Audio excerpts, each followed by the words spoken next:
জ্যান্ত জীবের ছাল ছাড়ালে যেমন কষ্ট হয়, তার থেকেও কষ্ট অধিক মৌতের সময়, তার থেকেও কষ্ট অধিক মৌতের সময়। জ্যান্ত জীবের ছাল ছাড়ালে যেমন কষ্ট হয়, জ্যান্ত জীবের ছাল ছাড়ালে যেমন কষ্ট হয়, তার থেকেও কষ্ট অধিক মৌতের সময়, তার থেকেও কষ্ট অধিক মৌতের সময়। মানুষ যখন মারা যায় গোসল তাহার দেওয়া হয়, মানুষ যখন মারা যায় গোসল তাহার দেওয়া হয়। এই কুল পাতা গরম পানি কেন শেষ গোসলে দেয়? এত পাতা থাকতে কেন কুল পাতা দেয়? এত পাতা থাকতে কেন বড়ই পাতা দেয়? জ্যান্ত জীবের ছাল ছাড়ালে যেমন কষ্ট হয়, তার থেকেও কষ্ট অধিক মৌতের সময়, তার থেকেও কষ্ট অধিক মৌতের সময়। নবীজি বলে গিয়েছে যে তোমরা কুল পাতা দিয়ে গোসল করাবে। বিজ্ঞানীরা কি করলো, যে নবীজির কথাকে নিয়ে, কোরআনের কথাকে নিয়ে তারা রিসার্চ করতে লাগলো এই কুল পাতার মধ্যে কি আছে আমরা দেখতে চাই। তো কুল পাতার মধ্যে কি দেখতে পেলো সবাই মন দিয়ে শুনবেন। কবি লিখছে দেখুন, একলা পেনিয়ে পরাশের জ্ঞানে গুণে বিজ্ঞানে, একলা পেনিয়ে পরাশের জ্ঞানে গুণে বিজ্ঞানে, রিসার্চ করে নিয়ে আমার নবীজির মুখের বাণী, রিসার্চ করে নিয়ে আমার নবীজির মুখের বাণী।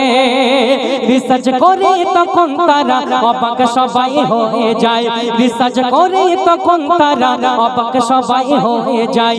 এই কুল পাতা গরম পানি এমন গুনাহ বলে পায়, কুল পাতা গরম পানি এমন গুনাহ বলে পায়। কেমন? মরণের সময়, মরণের পরে মাইয়াতের দেহ এত ব্যথা হয়, ওই কুল পাতা গোসল দিলে মাইয়াতের আরাম হয়। থাকলে জীবাণু সাথে সাথে ধ্বংস হয়ে যায়, থাকলে জীবাণু সাথে সাথে ধ্বংস হয়ে যায়।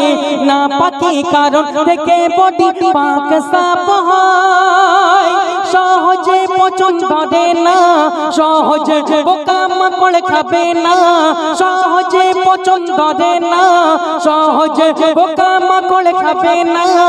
এই কুল পাতা গরম পানি সাধারণ পানি নয়। তারা প্রমাণ পেয়ে সাথে সাথে কলমা পড়ে নেয়।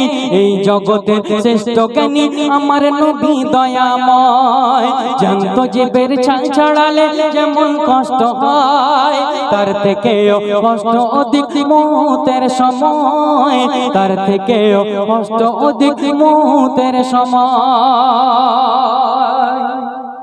বিজ্ঞানীরা কুল পাতাটাকে নিয়ে রিসার্চ করে কি দেখতে পেল, যে বলছে যে মাইয়াতের গায়ে যদি কোনো জীবাণু থাকে ওই কুল পাতা দিয়ে গোসল করালে ওই জীবাণু চলে যায়, আর যখন দাফন করে আসবে সহজে পচন ধরে না, সহজে পোকামাকড় খাবে না। এবারে কেন শেষ কবরে খেজুরের ডাল দেয়া হয়? নবীজি একদিন সাহাবেদের নিয়ে রাস্তা দিয়ে যাচ্ছে, যেতে যেতে দেখতে দুটো কবরে খুব আজাব হচ্ছে।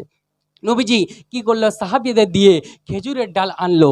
তখন সাহাবীরা বলছে, ইয়া রাসূলুল্লাহ, ইয়া হাবিবাল্লাহ, এই খেজুরের ডাল দিয়ে কি হবে? তখন কি ঘটনা ঘটেছে কবি লিখছে দেখুন,